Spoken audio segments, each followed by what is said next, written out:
MBARARA eyombekirwaho akashozi ka 14,850 netwarwa nk'omutima gw'amatawuni ga burenge rw'izoba kandi neturwamo abantu abarukweshumbo 50,000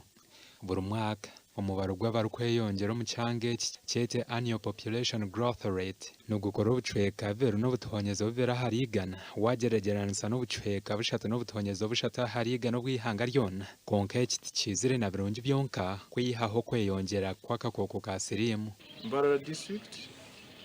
abantu abafutana akakoko ka sirimu ahari burigana ni 13 n'akacweka kamwe kandi icyo translating aha numbers zitwine n'abantu bakufika almost emitware na y'abantu babo bakutura nako kukasirimu aho ga district. Imyaka ene hingwire aruponta zitari zimwe na zimwe nizoreka ngo bari kutura n'akakoko ka sirima habeyongire kuruga habantu mushanje no butonyezo mukaga habura burigana kuza habantu 13 n'akatonyezo kamwe haburigana umwakogo ekiretire MBARARA yazo mwanya gwa kabiri ubwo ekirikureetera district ya Karangara ho rukushanga ngo urubantu 18 harigana bina akakoko kaka manyisa ngo nicibasa kugera kongeza sirimu twatabasize kukwata omitwarize yitu so twine kurebeka ngo twayerinda twayitantara umuzego kwata tubabese guha abacyara bitu. So ni nyenda kwehanangiriza abaziye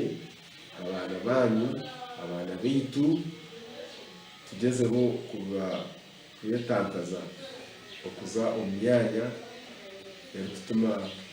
omwezuke gawato emyanya nka kijungu kora norya ruti n'akakoko ka sirimu kasimbire mu gice cyahabwa amabara mingi kwiyaho ine kitweta complacency n'abantu butafanya ibintu byingi wabuza abantu nakugambira umukano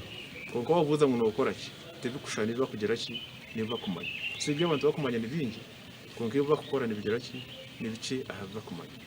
ebikosi by'abantu biriya hakabiko kujanjaza akakoko ka sirimu cyete risk groups harimo aba boda ba drive aburuponta ziri kugira ngo binegize mize yo kuterana no mukazarengera hari yomwe kandi covid-19 nayo isisire cyango twagambaho n'abantu aba bari hakabiko kujanjaza akakoko ka sirimu kandi bahereza ibitekateko bitarukushana. MBARARA izire yayindwa musite abishwargokwe bagasatiza kaina kaibona bayingai ayingira muri MBARARA hatu buri yomwena ngo burwa boda sino no ronde kikwicara atwara abantu mugaci buzire abantu amavanga gakiza marone gaba mingi toine ndachikumi nojango mukazo hatswe nano nonoza kuyama na wofawo toine cyo muhire no bachena bache wonka pondo muko kumugo ono zukozesa yana zukozesa no zukozesa ko kala habo takuzukozesa aharubaje rundi government ine cyange cyahikiriza mu kucendeza abana bari kuzarwa n'akakoko ka sirimu ahansi yankorera kumanyonka prevention of mother to child transmission. Ejo program ni tuyambo mchara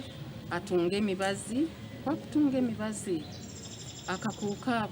kaguma kataine mani katine mani go kugirango kabase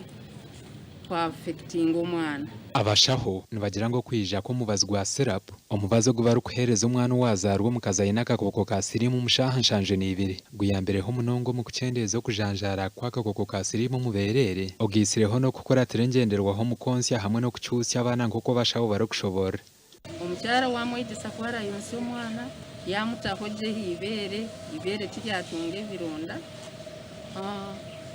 chance ntubasa kuzicendeza z'umwana tunga akakoko ngabashaho tucara kwegesa abacyara ngo abana babo babonse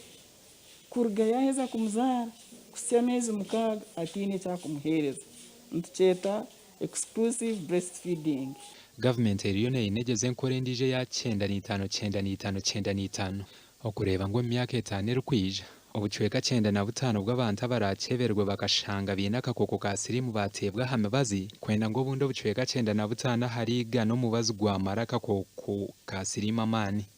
erizoba Uganda rukuturwamo abantu bari kwika miliyoni 1.22 akakoko ka sirimu yayegitsa hamahanga gandi kwijwe kireke cyo bari kujaguza buri cubanza cyo kwezi kwa 12 buri mwaka. Harrison Kagure, TV West.